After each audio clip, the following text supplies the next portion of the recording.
Let's be the solution plus sa COVID-19. B. Bawal walang mask at face shield. I. Isanitize ang kamay at iwasan ang kulob na lugar. D. Dumistansya ng 1 metro at limitahan ang pisikal na interaksyon sa iba. A. Alamin ang tamang impormasyon. Plus, suportahan ang FDA-approved na bakuna. BIDA Plus. Bida Solusyon Plus sa COVID-19. May dagdag na paraan laban sa COVID-19. Together, we can Bida Solusyon Plus. Bida Plus sa maayos na daloy ng hangin. Bida Plus sa maikling pisikal na interaksyon. Bida Plus sa pagsuporta sa bakuna. Bida Plus sa mga kwento ng kaligtasan sa Bida Barangay. Sa dagdag na pag-iingat, maraming buhay ang maliligtas. Bida Solusyon Plus laban sa COVID-19. Sama-sama, tulong-tulong, ating labanan ng COVID-19. Kaya natin to, wag lang matakot. Kung sama-sama, ay walang problema. Labanan ng COVID, labanan ng COVID. Kaya natin to.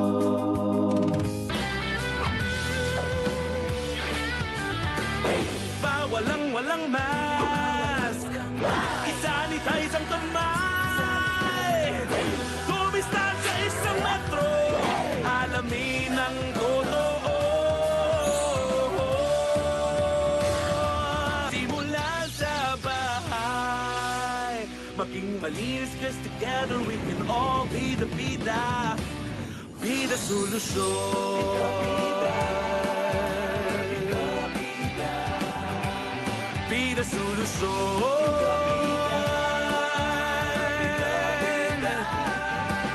Bida solusyon. Res bakuna.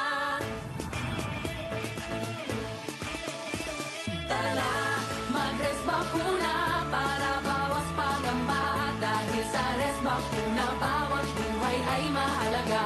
Sa res bakuna, huwag ka patatalo sa pagsubok na ito. Ituloy natin ang laban, mayroon tayong paraan. Tuloy ang trabaho, tuloy ang pag-aaral. Para sa kapwa Pilipino, para sa ating mga mahal. Tara na, mag-res bakuna para bawas pangamba. Dahil sa res bakuna, bawat buhay ay mahalaga. Mag-res bakuna, mas protektadong pamilya. Kasaganang mas hugas iwas, kinabukas ay maganda. Sa res bakuna. Libre lang magpa-res bakuna. Magtanong sa inyong health center o tumawag sa DOH 1555 hotline. Ako po si Bibi Chain A. Sumaya. Ako po si Remigio Llamas before. Stacy Jacob. Rodel Noda po. Ako po si Mrs. Marido Santua. Maria Teresa Mustasa. Ako po si Patrolman Marcel Puntapay. Po si Antonio Borcan. Teacher po. Ay isang nurse sa DepEd. Ang tinurupok sa akin ay Sinovac. Johnson & Johnson. Sa Inovac po. Pfizer Moderna. AstraZeneca po. Sinovac. Sa Inovac. Marina, magpabakuna na. Ligtas ka sa res bakuna. Ito ang mga dapat malaman ng mga magulang tungkol sa COVID-19 vaccines para sa mga bata. Dahil sa pagtaas ng mga kaso ng kabataan na may COVID-19, pinagdodoble ingat ng mga eksperto ang mga magulang para maalagaan ang kanilang mga anak laban sa virus. Pwede na bang magpabakuna ang mga bata laban sa COVID-19? Oo naman. Ang mga kabataang edad 12 hanggang 17 years old, may karamdaman man o wala, ay maaari na mabakunahan kontra COVID-19. Ang mga kabataang may alinman sa mga sumusunod ay hindi maaaring mabakunahan. Nagkaroon ng malubhang allergy tulad ng anaphylaxis sa unang dose ng bakuna, may malubhang allergy sa anumang sangkap ng bakuna tulad ng polyethylene glycol o PEG, polysorbate at iba pa. Lahat kami nagka-COVID noong May. Sobrang nabawasan po yung pag-aalala ko. Simula nung nagpabakuna po si Alvin, alam ko na added protection po ito para sa kanya at hindi po magiging severe if ever man na magkaroon ulit siya ng virus. Anong mga bakuna ang maaaring ibigay para sa kanila? Sa ngayon, ang mga bakuna pa lamang ng Moderna at Pfizer-BioNTech ang pwedeng gamitin para sa pediatric population. Ang dalawang bakunang ito pa lamang ang may emergency use authorization mula sa Food and Drug Administration para sa edad 12 hanggang 17 years old. Ano ang mga kailangan gawin para mapabakunahan ang mga bata? Kung nais mabakunahan ang inyong anak kontra COVID-19, makipag-ugnayan sa LGU o vaccination site para makakuha ng schedule para sa inyong bakuna. Sa araw ng inyong appointment, magdala ng mga dokumento na nagpapatunay ng relasyon ng anak sa magulang tulad ng baptismal certificate, birth certificate at iba pa. Magdala rin ng valid ID ng babakunahan at valid ID ng magulang o guardian na may litrato. Tandaan, kinakailangan kasama ang magulang o guardian sa araw ng inyong schedule. Sama-sama nating mapipigilan ang paggalat ng COVID-19 kung palagi nating susundin ang mga minimum public health standards. Kaya magpares bakuna na! Sama-sama, tulong-tulong, ating labanan ng COVID-19. Kaya natin to, wag lang matakot. Kung sama-sama, ay walang problema. Labanan ng COVID, labanan ng COVID, kaya natin to.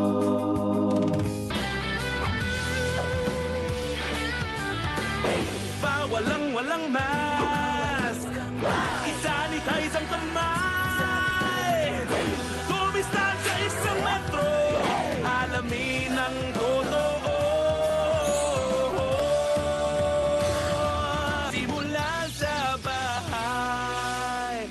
Maging malinis, 'cause together we can all be the bida. Bida solusyon.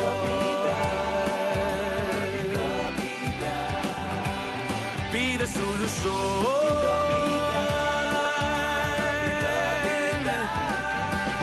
Bida solusyon. Kumusta ang resbakuna experience mo? Pwede mo nang ibahagi ang karanasan mo kay Kira ng libre gamit lamang ang Facebook Messenger.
Hello, good afternoon po.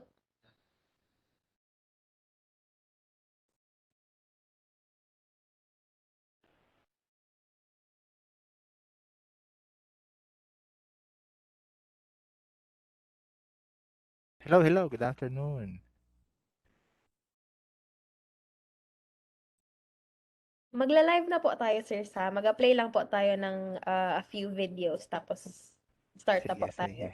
May mga Okay. participants ka na dyan. Meron po dito sa WebEx, tapos sa live din po. May mga Okay, okay. apo. Sige po.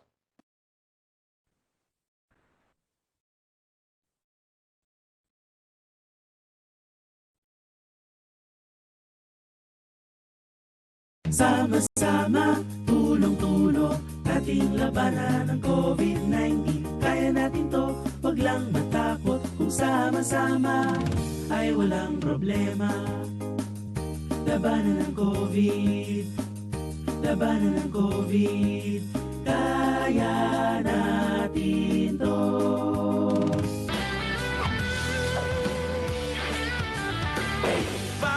Walang mask. I-sanitize ang kamay. Dumistansya isang metro. Alamin ang totoo. Simula sa bahay. Maging malinis, 'cause together we can all be the bida. Bida solusyon.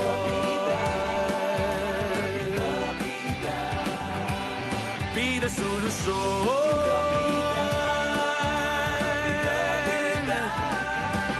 Bida solusyon. Ligtas ka sa Res Bakuna.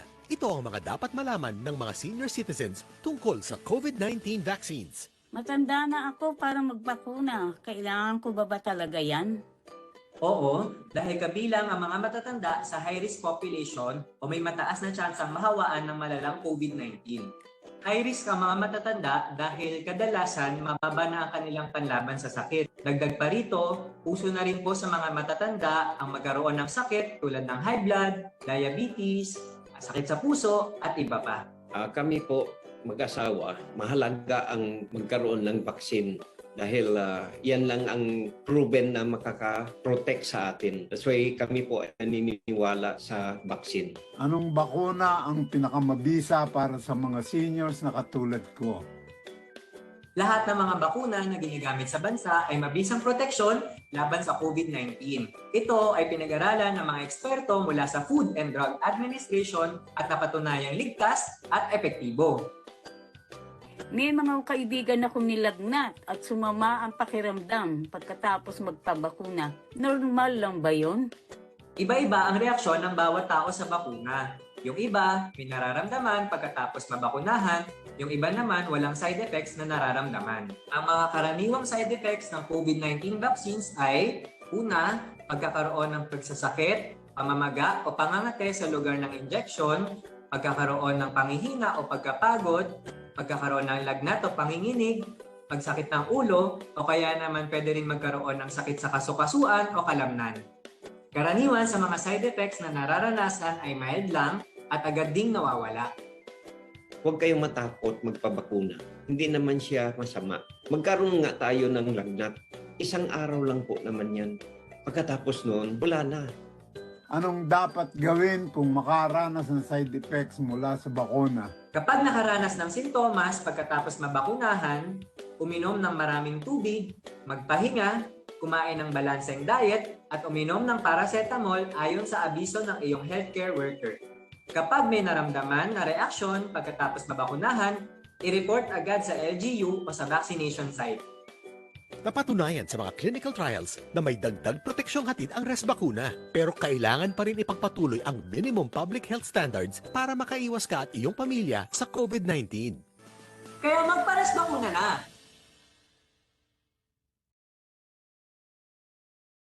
And we're live on Cisco WebEx meetings and on Facebook. So good afternoon, everyone. Welcome to our media dialogue today, January 11, 2022. So this marks our first media dialogue for the year 2022. So to wrap up the holidays, we are joined by Sir Sam Banico to give us an assessment on the firework-related injuries in the Bicol region recorded for the holiday. So for any questions, you may input them in the chat box for our participants here on Cisco WebEx, and our viewers on Facebook can also put their questions in the comment section. So let's start.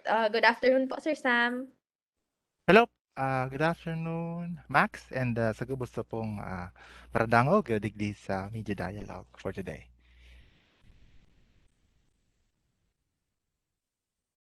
All right, thank you, Sir Sam. So let's start po with the updates on ilan po ba ang nai-report na firework-related injuries ng nakaraang holiday season?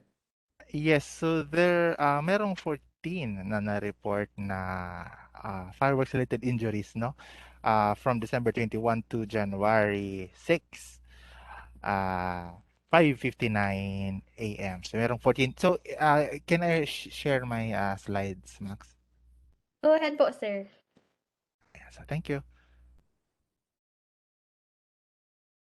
Ayan. So ito po, again, the cumulative FWRI case or the fireworks related injury case for December 21, 2021 to January 5, 2022 is 14. So meron tayong 14. Now, ayan. Ayan po yung distribution of cases by province and city according to the firework or firecracker that caused the injury. So meron po tayong sa Albay, meron tayong dalawa na quitis ang kausa ng injury. Meron tayong isang fountain. Ayan. Sa Camarines Norte, dalawang quitis din. Okay? Camarines Sur, isang quitis, dalawang 5-star, and dalawang others. Ayan, yan yung buhok ni Lola tapos spirit whip. No? Sa Masbate, meron tayong isang quitis. Sa Sorsogon, meron din isang quitis. And sa Naga, merong isang 5-star. And sa Legazpi, again, another 5-star. So, quitis po yung nangunguna na nagkausa ng injury this year and followed by the 5-star na merong 4 and isang fountain and meron tayong dalawang bagong naitala na bago to sa panrinig natin, no, na buhok ni Lola and spirit whip na tinatawag. Ayan. So, yan yung mga nag-report sa atin na hospitals. And also, yung age na majority, yung naging biktima natin ay 13 to 20 years old, no? So meron pa tayong naitalang kaso na 7 to 12 years old. So again, ang youngest na natin na naging victim ay 7 years old, no? And ang pinakamatanda natin is 52 years old. So 13 out of the 14 are males. Isa lang po yung female na naging victim natin ng injury, fireworks related injury. Okay? And also, 13 dito yung OPD or na-discharge lang naman right after binigyang pangunang lunas, na natahi or na nabigyan ng anti-tetano, nahugasan yung lugad and nabigyan ng antibiotic. So, isa ngayon yung admitted pa and yung update kanina sa atin ay for discharge na po ito. Okay? So, tingin niyo ilang araw naging na-confine sa hospital yung ating biktima from 5-star na nakaapak lang siya, no? So, aksidente po 'yun. So, hindi siya active user. So again, ito po yung trend, 2019, 2020, and 2021. 2019 po yung yellow dash line, 2020 yung red, and yung bar graph na green ay yung 2021. So makita po natin there is a decrease talaga. Actually, there is a 133% decrease, no? Pero kung makikita po natin, talagang bumaba na din po compared to the previous years yung ating kaso sa ngayon. Last year, naitala po natin yung pinakamababang kaso natin from 2015, no, hanggang last year. So, yun yung pinakamababa. So, mahirap talagang i-defeat yung record na yun. And this year, ayan po, it still follows the trend na meron tayong mga kaso as early as 23, 24, and 25. And meron kaso kapag December 30, nagsa-spike yan ng December 31, and meron pang konti ng January 1 and 2. So, yan pa rin yung trend, nafa-follow pa din yan. So, kadalasan pala nagpapaputok ang ating or gumagamit ng paputok ang ating mga kababayan sa pagsalubong ng Christmas and New Year. Okay? So, sabi ko nga po, there is a 133% increase. So, compared yan last year, same yung ating naging trend. No? Yan po kasi yung tinitingnan na natin yung trend. Okay? Kung gaano kataas or kababa yung mga yung number of cases natin na nare-record. Ayan. So, tumaas 133% po from 3 to 7 for our national sentinel sites and to our other regional sentinel sites. Okay, so yan po yung mga picture ng ating mga naging biktima. Ayan. So ito po yung for discharge pa lang po. Ayan. So ilang araw po siyang na-confine sa ating ospital dahil ayan, para po makapag-recover siya. And nag-undergo pa nga, nag-try pa din po ngayon mag-undergo ng iba pang mga transfusion para lang makarecover ang ating patient. Ayan. So, yan po Max yung update natin with regards to this year's firework-related injury surveillance.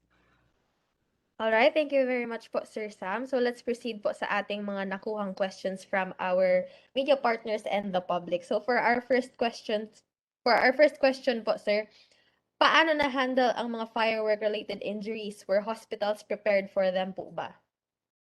Yes, yes.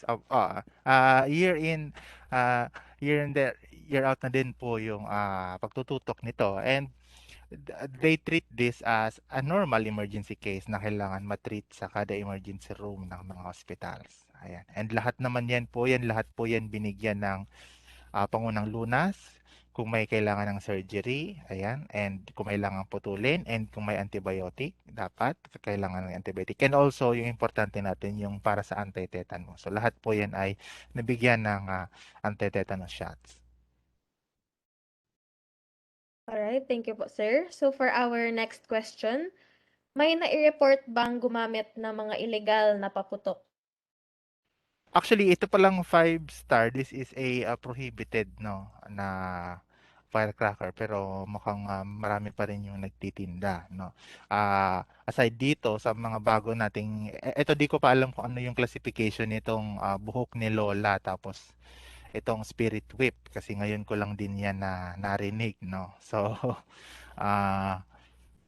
besides that, again, quitis yung number one na kuha natin, which is we know na allowed naman yung quitis. Yet still, siya yung main na nagkakos ng injury. Compared sa mga previous years, Max, hindi na natin nakita yung piccolo and yung Wato C, no? And wala din tayo nakitang boga sa ngayon. So at least there's a development po pagdating doon. Alright, so for our next question po, sir, in-expect na po ba natin na dumami ang FWRI ngayong taon?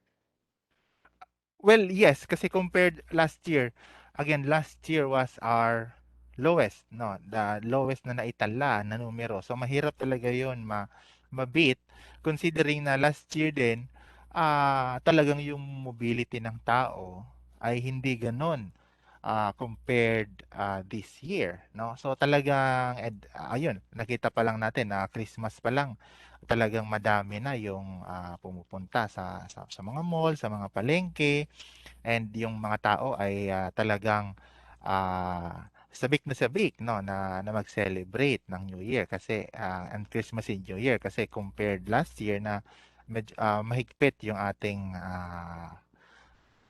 regulation. So this year talaga, nakita natin yun. And yun nga, meron pa rin talaga mga nagtitinda din. And may mga tumatangkilik pa din naman.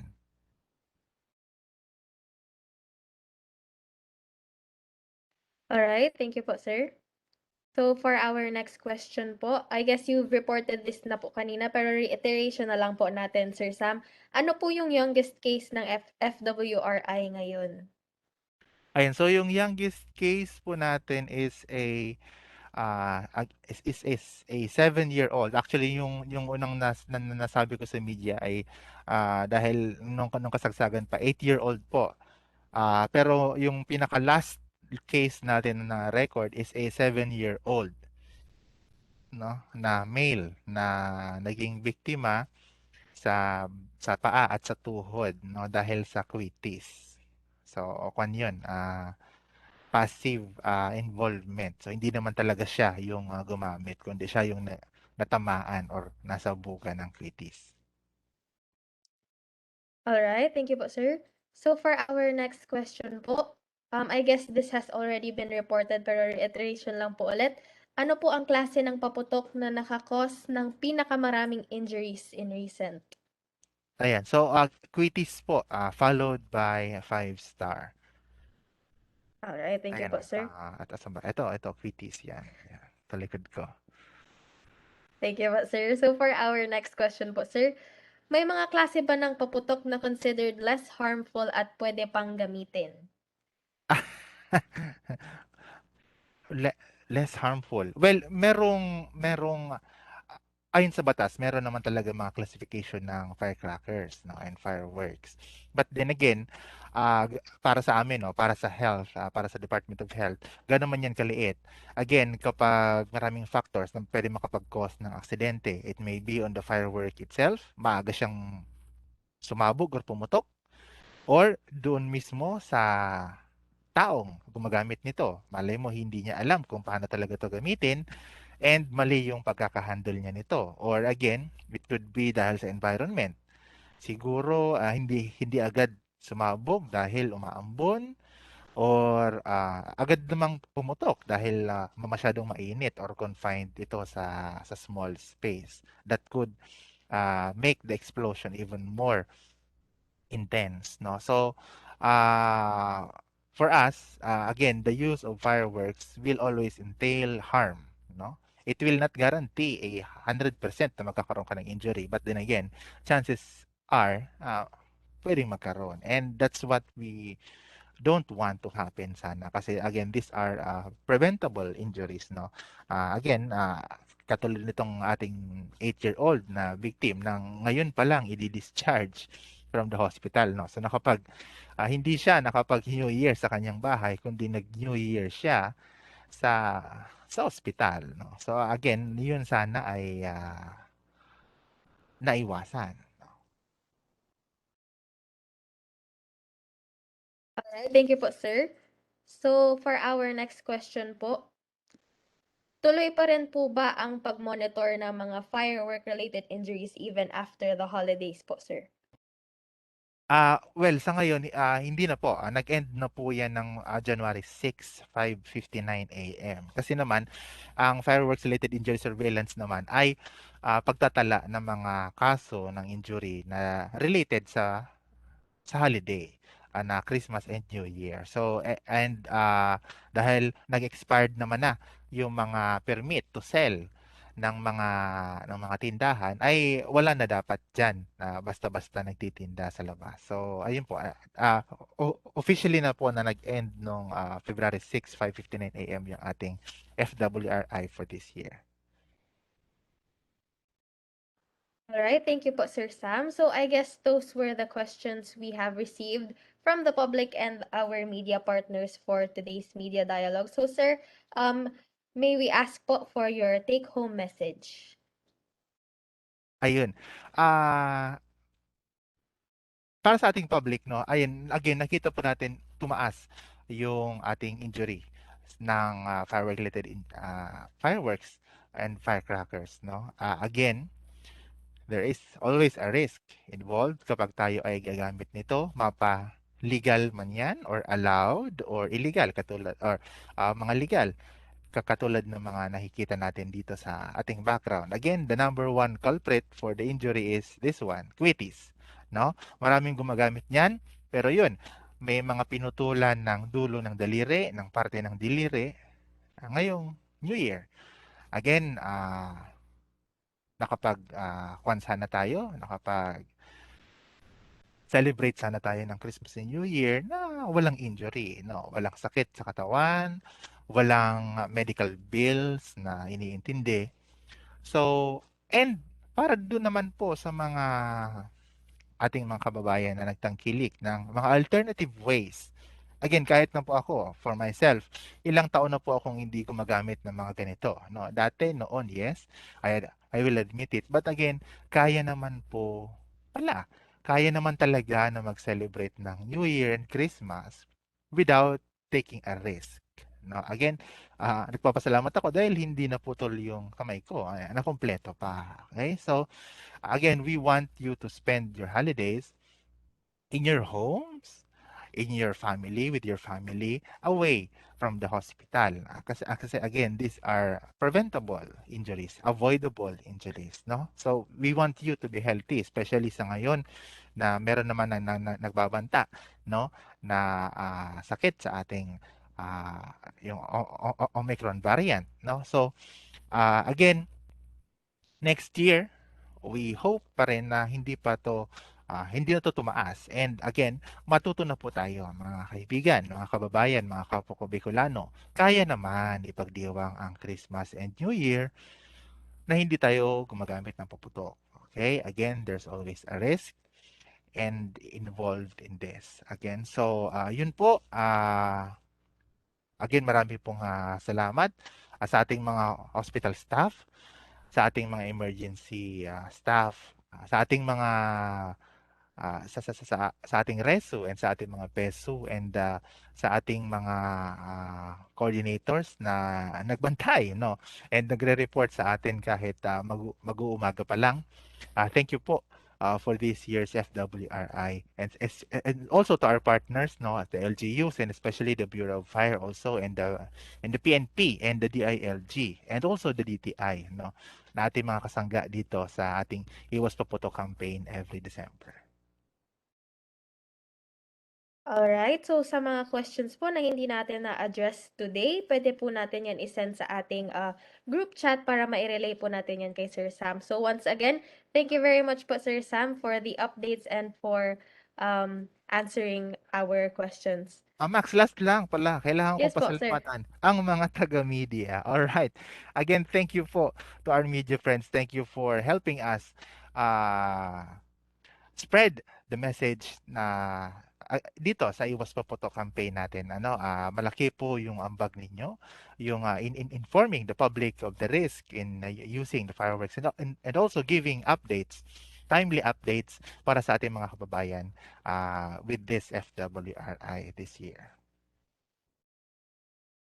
Alright, so once again, maraming salamat po Sir Sam and thank you din po sa ating mga media partners na nag-join sa atin dito sa Cisco WebEx and syempre sa mga tumutok sa ating Facebook Live. So magkita-kita po tayo muli sa ating susunod na media dialogue. So good afternoon po everyone.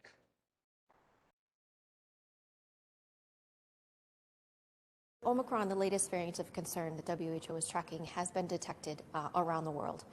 It is efficiently transmitting, and in fact, everywhere where we have good sequencing, this variant is being detected. What we are seeing is a very sharp increase in case numbers. You will have noticed in the latest WHO update, almost 10 million cases reported in the last 7 days. There's a number of reasons for this. First is the mutations that it has. The virus is able to adhere to human cells more easily. It has mutations that allow it to do that.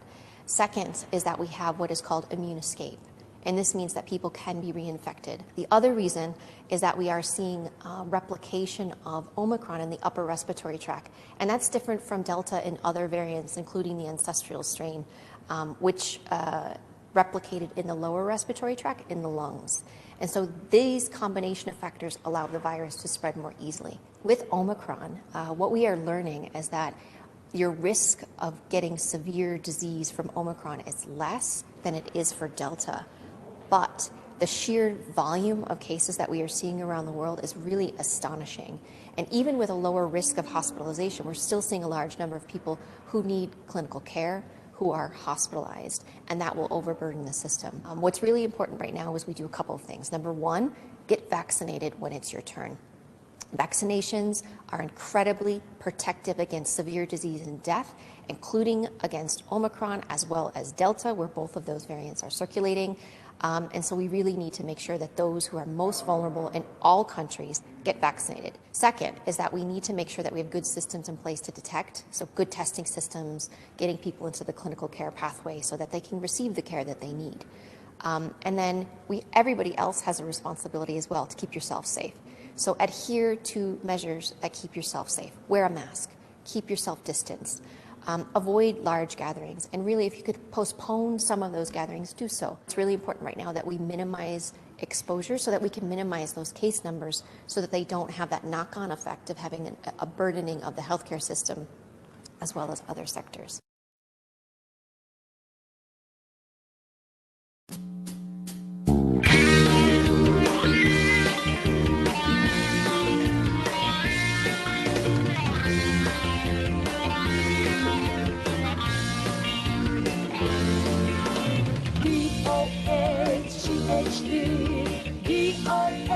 DOHCHD, Servisyo Salud Bicol. Kita ako, kita gabos, magkarabang, magkaigwang, maray na salud. DOH may dekalagad na servisyo. Madaling dulog ko nagtatawag, nagpapadabang. Mga programa nagkasarang sinda sa serbisyo. Mataw ang solusyon ang mga kahirangan. DOHCHD, DOHCHD, Servisyo Salud Bicol.